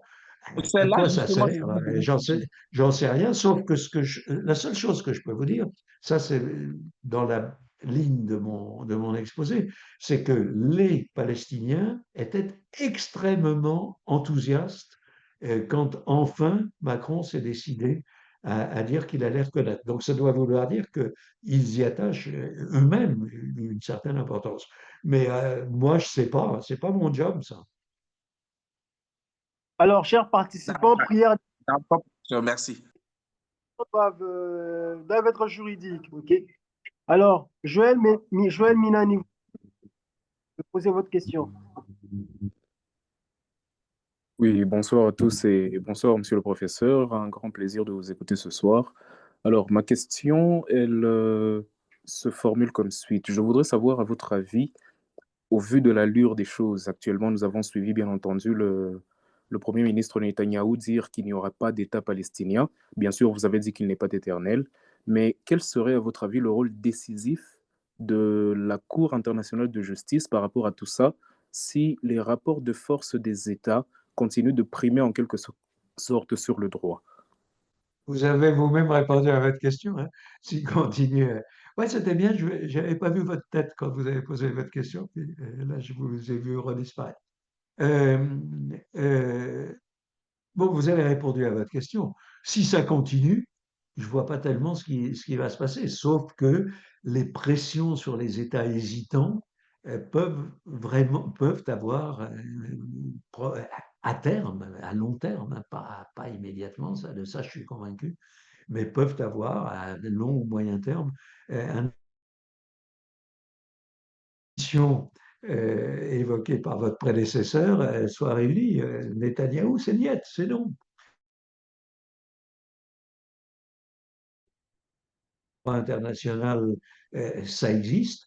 Bah, là, on sait ce qu'est le droit international parce que tout le monde, tous les gens qui sont prêts à appliquer le droit international admettent que la Cour le dit. Et quand le droit international est dit, il a la force qu'il peut avoir. Je voudrais vous dire quelque chose de encore plus général que ce que vous me demandez. À quoi ça sert le droit? Ça sert uniquement s'il est appliqué. Qui peut l'appliquer? Ce n'est pas les juges. Et regardez ce qui se passe aux États-Unis. Aux États-Unis, c'était vraiment un État de droit. Hein. C'était pas c'est une démocratie. C'était une démocratie jusqu'à ce que M. Trump arrive au pouvoir. Maintenant, c'est une espèce d'État fascisant et plutocratique. Euh, Depuis que Trump est là et a des travers dictatoriaux, ils s'en fichent du droit. Ça ne sert plus à rien aux États-Unis. Enfin, ça ne sert plus à rien. J'exagère. Et bien sûr, il y a quand même des résistances des cours et tribunaux. Mais donc, ce n'est pas spécial au droit international, ça. Hein. Le droit, ça sert si on veut bien l'appliquer. Et ce n'est pas les juges qui appliquent le droit, c'est les autres. Donc, c'est une réponse très générale à ce que vous me demandez. Mais vous me demandez un peu comme votre prédécesseur, vous me demandez de dire des choses. Moi, j'essaye que le droit soit dit. Après, si ceux qui peuvent l'appliquer ne l'appliquent pas, ben non. Si ceux qui peuvent l'appliquer sont éjectés, là, on a une chance qu'ils se remettent à servir. Bon, je sais que ce genre de réponse convainc mal, mais ce sont les miennes. On passe au suivant. Comprendre Monsieur Alors, Ibrahim, oui, bonsoir, professeur. Bonsoir. Moi, j'ai une petite question. C'est, est-ce qu'il y a un seuil de reconnaissance par les autres États d'un État de Palestine en question pour qu'un jour la CIJ reçoive la requête de l'État de Palestine en tant qu'État? Alors ça, c'est une question juridique. Ça, je peux répondre. Hmm. Alors, euh, la, la reconnaissance, d'abord, c'est un acte purement discrétionnaire. Vous pouvez reconnaître que la Terre est plate, hein, si ça vous chante, si vous êtes un État souverain. C'est un peu idiot parce que ça ne sert pas à grand-chose, mais c'est fondamentalement un acte discrétionnaire. Deuxièmement, contrairement à ce que mes collègues juristes prétendent souvent, je suis sincèrement convaincu que dire que la Palestine est un État n'est pas quelque chose de fantaisiste. C'est un État parce que il est clair qu'il y a un peuple, euh, il est clair que ce peuple essaye de se doter d'institutions, a des institutions, même si elles ne sont pas effectives, mais encore une fois, l'effectivité euh, ne suffit pas. Il faut avoir le, le droit d'être un État. Et la Palestine a évidemment le droit d'être un État. Le droit des peuples à disposer d'eux-mêmes est un des grands enjeux des affaires devant la Cour internationale de justice. Et puis, l'argument qui m'énerve le plus, c'est de dire, ah oui, mais il n'a pas de territoire. Alors, s'il n'a pas de territoire, Israël non plus. Donc, et par contre, je suis convaincu qu'Israël existe. Eh bien, si Israël existe, la Palestine a un territoire. Donc, je suis convaincu que défendre l'existence enfin, défendre la licéité de la reconnaissance, c'est parfaitement possible. Je suis d'accord sur le fait que son effectivité est limitée, mais pas complètement inexistante. Sur le plan international, l'État de Palestine a une véritable existence. J'ai suivi de très près les négociations par lesquelles l'Assemblée générale a demandé des avis à la Cour internationale de justice. Ben, je peux vous dire que c'est la diplomatie palestinienne qui a vraiment obtenu, pas le vote était sûrement acquis d'avance, mais obtenu des majorités remarquables. Et c'est pas évident d'obtenir quelque chose de l'Assemblée générale de ce genre. Donc, il a une certaine effectivité. L'État de Palestine, il est parfaitement possible de le reconnaître. Et puis c'est le seul moyen, et ça fait avancer la, la, la fameuse solution à deux États, qui pour l'instant, parce que c'est quand même ce qu'il y a derrière votre question, Monsieur Makengo, je crois que c'était, c'est ce qu'il y a derrière votre question. Est-ce que la solution à deux États est possible? À mon avis, le plus gros obstacle, c'est la colonisation. Mais bon, après tout, les choses ne sont pas forcément figées. Et si M. Trump veut donner beaucoup, beaucoup d'argent pour transformer Gaza en Riviera, il peut essayer d'en donner un peu pour que les Israéliens, les colons israéliens, qui n'ont aucun droit d'être dans le territoire palestinien occupé, se réinstallent en Israël, comme ils en ont par contre le droit et le devoir. Question suivante. Nous prenons M. Bernard Lozébou. Monsieur Bernard, Oui. Oui, Bonsoir, voilà, je monsieur vous le vois. professeur. C'est un réel plaisir de vous écouter et j'ai une petite question à vous poser. Ma question est celle de savoir, d'après ce que vous avez dit, d'après votre exposé, qu'est-ce qui a fait en sorte que la Cour, dans l'affaire de l'édification du mur, puisse demander les retraits immédiats, alors que dans la dernière affaire, la Cour demande les retraits dans un bref délai? Quelles sont les motivations, d'après vous, qui ont fait à ce que la Cour prenne ces dispositions-là, alors que dans la dernière affaire, il s'agit plutôt d'une situation un peu plus dramatique que la première? C'est parce que j'ai été trop vite ou vous m'avez mal compris. Elle dit des choses, elle le dit sur des choses différentes. Dans l'affaire du mur, elle dit De quoi il s'agit de faire du mur? Il s'agit de démanteler une barrière dont le 7 octobre a montré qu'elle n'était pas complètement aussi étanche que Israël le voulait, mais un mur. Un mur qui était plutôt une barrière assez impressionnante hein, dans certains secteurs. Euh, donc ça peut être fait du jour au lendemain, il n'y a pas besoin de laisser du temps au temps. Par contre, dans, dans l'avis de 2024, là, il s'agit de rapatrier les colons, euh,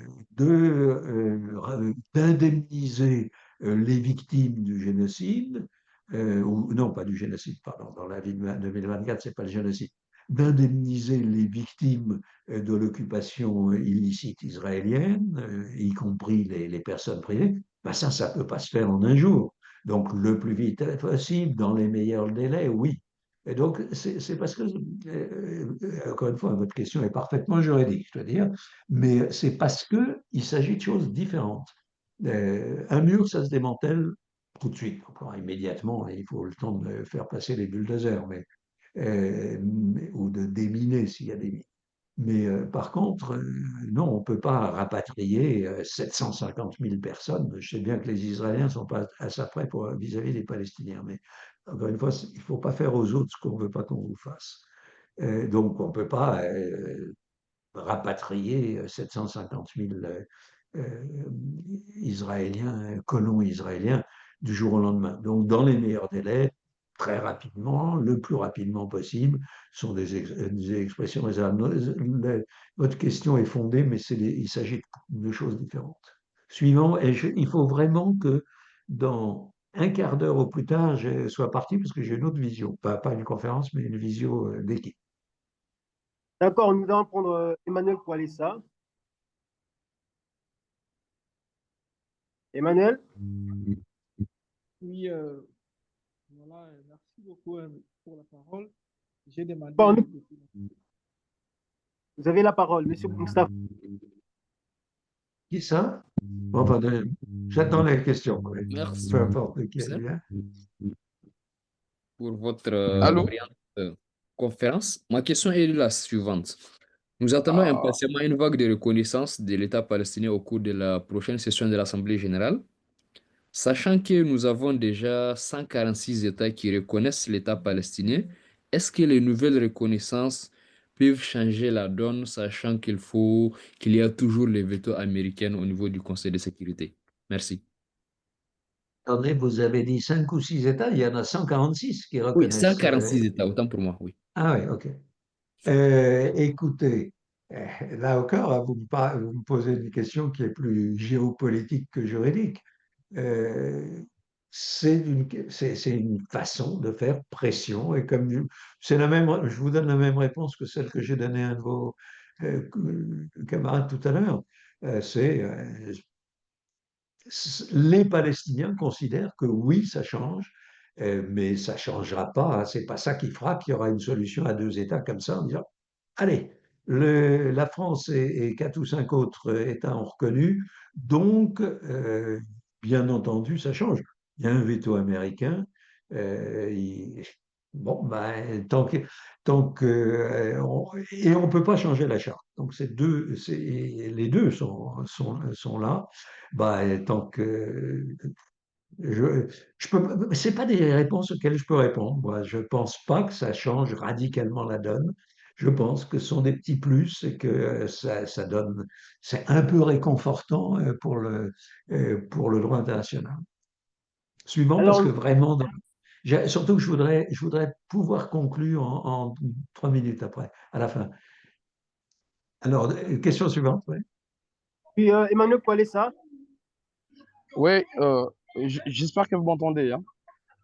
Oui, on vous entend.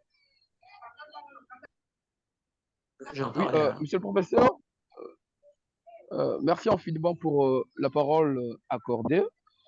Puisqu'il s'agit d'une Qui, question qui tourne autour du conflit israélo-palestinien, nous souhaitons poser une quelqu'un question qui qui va... parle derrière, moi, j'entends pas hein, la question. J'entends quelqu'un qui parle qui parle assez fort et une Oui, question.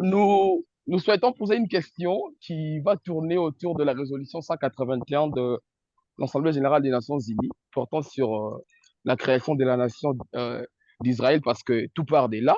Et il y a GRIP, qui est un groupe de recherche et d'information sur la paix et la sécurité, qui nous informe que cette résolution a octroyé 56% des terres en termes de superficie au profit de Juifs et 44% au profit de Palestiniens.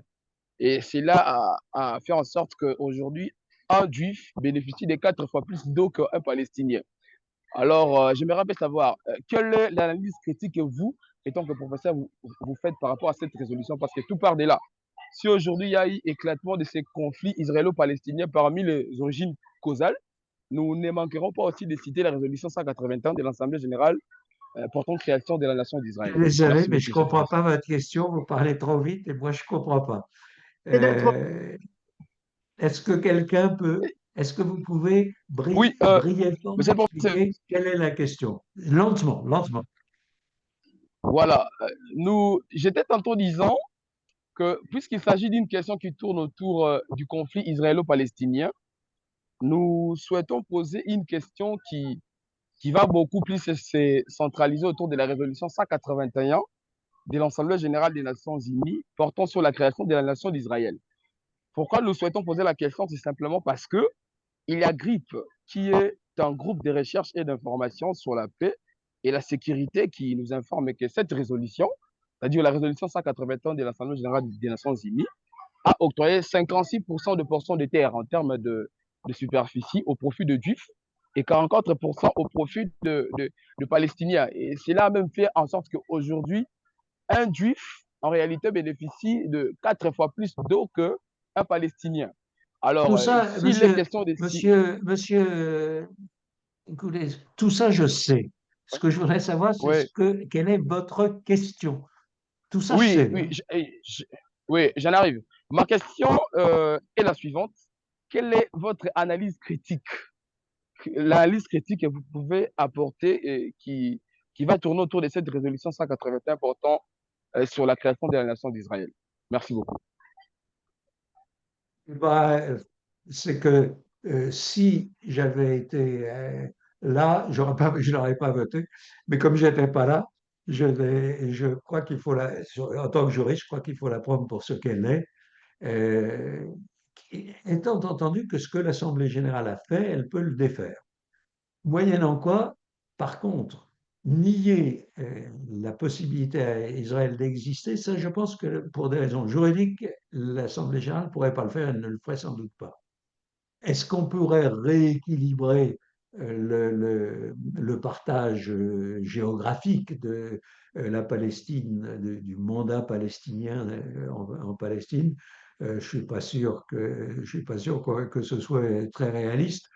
Si déjà on pouvait rétablir la souveraineté de l'État de Palestine sur l'intégrité du territoire occupé, je trouve que ce serait déjà beaucoup. Moyennant quoi, si on pouvait rééquilibrer les choses, mais rétrospectivement, on ne réécrit pas l'histoire. Ce que vous semblez avoir en vue, c'est de réécrire l'histoire. Moi, je ne la réécrirai pas. Mais en tout cas, à la limite, ce que l'Assemblée générale a fait, elle pourrait le défaire. Ceci dit, elle n'a pas de pouvoir de décision, hein, l'Assemblée générale. Donc, elle ne pourrait que faire une nouvelle recommandation qui détruirait toute possibilité de réconciliation entre les deux peuples. Autre chose? Alors, Dernière nous, question peut-être. dernière question. Ok, nous prendrons Monsieur Adolphe Chaboui. Oui, voilà, merci beaucoup pour la parole et je Est-ce que remercie vous les pouvez me professeurs. mettre votre micro plus fort? Oui. Je remercie pour l'intervention. Euh, Ma question, elle est brève, elle est celle-ci. Quelle est la force obligatoire que nous pouvons attacher aux différentes décisions qui ont été rendues par la Cour internationale de justice dans les affaires palestiniennes? Nous ne voyons principalement, en tout cas, aucun arrêt. À partir de 2004 déjà, nous ne sommes qu'en face des avis consultatifs, notamment la vue sur les conséquences juridiques de l'édification d'un mur dans les territoires palestiniens occupés. En 2024, nous venons avec la vue sur les conséquences juridiques découlant. Vous avez dit que votre question serait brève, je crois que je l'ai comprise. En gros, j'ai essayé de dire ça déjà, mais vous avez raison. Pour l'instant, dans les affaires modernes, il y en a eu, comme j'ai dit en commençant, il y a eu des arrêts dans le passé, mais pour les affaires modernes, il n'y a pas eu pour l'instant d'arrêt complet. Il y a eu des avis. Ben, les avis, ils sont ce qu'ils sont, c'est-à-dire qu'ils ne sont pas obligatoires en tant que tels, mais tous les juristes normaux acceptent que la Cour internationale dit le droit. Donc, on sait ce qu'est le droit. Ça n'a pas de conséquences directes, ça n'impose pas d'obligation d'action aux États, quels qu'ils soient, y compris à Israël. Ça, c'est pour les avis. Par contre, on a des décisions qui sont obligatoires. Ce sont les 3 ordonnances en mesure conservatoire. Celles-là, elles sont obligatoires, mais elles ont la force qu'ont des arrêts, comme je vous ai dit tout à l'heure, que ce soit en droit interne ou en droit international, c'est pareil. Hein. Si ceux qui peuvent faire ne suivent pas les avis, il ne se passe rien. Et c'est la même chose pour les arrêts. Ils peuvent être obligatoires. C'est pour ça que je vous disais en commençant, il n'y a pas tellement de différence entre un arrêt et un avis. Mais par contre, juridiquement parlant, les 3 ordonnances de 2024 sont obligatoires. Et ça a un certain intérêt. Parce que, bien sûr, M. Netanyahou, il ne va pas en tenir compte. Monsieur Trump, évidemment, pas non plus. Mais les juridictions internes des États, elles vont tenir compte. Et par exemple, dans notre affaire Nicaragua, dans l'esprit de notre affaire Nicaragua, si vous avez des ONG qui, devant un tribunal allemand, dit et reproche à l'Allemagne de livrer des armes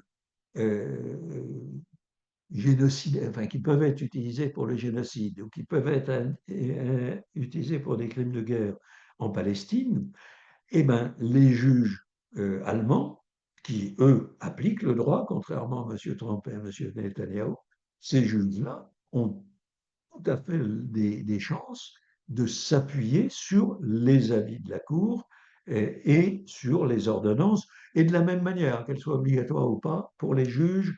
Je parle pour les juges allemands, mais ce serait évidemment vrai aussi pour les juges français. Les juges, ils diront, oh là là, la Cour internationale de justice a dit que ceci était le droit, ou la Cour internationale de justice a donné, a décidé qu'Israël devait faire telle chose, et bien vous, Allemagne, ou vous, France, vous n'avez pas le droit de continuer à donner des armes qui peuvent être utilisées. Donc, encore une fois, c'est pas indifférent, c'est pas le droit qui change le monde, ce n'est que le droit appliqué, et pour l'appliquer, il faut que les gouvernants, les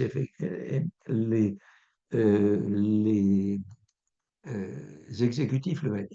Bon, écoutez, j'ai été content. J'ai l'air que je m'en veux un peu d'avoir pris peut-être trop de temps pour l'exposer. Et du coup, ça frustre certains d'entre vous pour les questions. Mais vraiment, je ne peux plus prolonger plus que 3 minutes. Et ces 3 minutes, je voudrais les utiliser pour conclure. Et pour conclure, je vais simplement vous lire, vous pourriez le trouver sur Internet, mais je vais simplement vous lire comment j'ai conclu ma dernière plaidoirie devant la Cour internationale de justice. Monsieur le Président, je sais à quel point le rôle de la Cour est chargé, mais la célérité avec laquelle vous-même et vos collègues ont répondu à l'appel de l'Assemblée générale vous demandant de vous prononcer à titre prioritaire et toute urgence montre que vous êtes conscient de l'enjeu. Ce n'est pas tout à fait vrai, il traîne. Vous devez alerter le monde avec l'autorité juridique qui est la vôtre, et votre légitimité d'organe judiciaire principal des Nations Unies sur cette urgence absolue de mettre fin durablement à l'horreur, j'arrive plus à me relire, de mettre fin durablement à l'horreur que créent les actions d'Israël dans le territoire palestinien occupé, et tout spécialement, mais pas seulement, à Gaza. Votre avis aura une valeur d'alerte d'autant plus irremplaçable que vous vous prononcerez en droit, de manière précise et détaillée, non seulement sur les conséquences des violations graves commises par Israël, mais aussi sur celles qui s'imposent à la communauté internationale dans son ensemble. Les manquements d'Israël ont directement porté atteinte aux droits de nombre d'entre elles et d'entre eux, de ces organisations et de ces États empêchés de fournir à la population palestinienne l'aide humanitaire indispensable. En outre, vous ne manquerez pas de rappeler que le caractère impératif des obligations violées leur impose également des devoirs. Mesdames et messieurs de la Cour, tous les professeurs de droit international ont essuyé le feu nourri des questions dubitatives de leurs étudiants sur la nature réellement juridique du droit international, et dans le contexte géopolitique actuel, l'interrogation pénètre l'opinion publique mondiale dans son ensemble. On ne peut pas demander au droit plus qu'il ne peut donner. Par essence, il est normatif et prescriptif. Mais c'est une vision erronée des choses que de soutenir pour autant qu'il ne sert à rien. Il sert, et c'est déjà beaucoup, à montrer le chemin, à dire au-delà des vérités alternatives quels sont les principes et les règles qui doivent guider l'action des États et des autres sujets de droit pour assurer la promotion de la paix et la justice dans le monde, où elles sont aujourd'hui si dramatiquement menacées. Pour cela, vous, je parlais aux juges là, vous avez un rôle éminent à jouer. J'ai été interviewé récemment par un grand journal français, c'est du Monde, dans lequel j'ai dit que votre avis de juillet dernier avait sauvé l'honneur du droit international. Nous avons, nous, Palestiniens, nous avons la conviction que le nouvel avis que vous rendrez à la demande urgente de l'Assemblée générale justifiera la même appréciation. C'est, si vous le voulez bien, ma conclusion, parce que je dois passer dans 2 minutes à un autre exercice, à une visioconférence dans une autre affaire. Voilà, donc merci de m'avoir accueilli et j'espère que ça a été utile et que ça fait ce genre de choses fait aussi avancer un peu le droit international. Et bravo Merci de beaucoup. votre initiative. Merci. Au revoir. Et merci à tous d'avoir répondu présent à notre appel. Et j'espère que ce ne sera pas la dernière fois que vous répondiez à notre appel. Donc, pour le prochain Hein, webinaire, nous allons inviter le je fais professeur. ça, ce genre de choses très volontiers. Merci à vous. Au revoir. Au revoir, Au monsieur le revoir, professeur. professeur. Au revoir, monsieur le professeur. Alors, chers tous, je disais tout à l'heure que je... Allô? Vous m'entendez? Ouais, Oui, nous vous entendons, nous vous entendons. oui. Je disais tout à l'heure, merci d'avoir répondu à notre appel. Et pour les prochains webinaires, nous pensons que vous allez répondre aussi, vous serez là. Et nous comptons inviter la professeure Hélène Tibrouja, qui aurait dû d'ailleurs être là ce jour, aujourd'hui donc. Pour des raisons liées à sa profession et du fait qu'elle est en Grèce actuellement, elle n'a pas pu donc être disponible pour le webinaire de ce jour. Donc, nous avons donc reprogrammé avec elle pour le dimanche prochain. Donc, à la prochaine et merci beaucoup et bonne soirée à vous.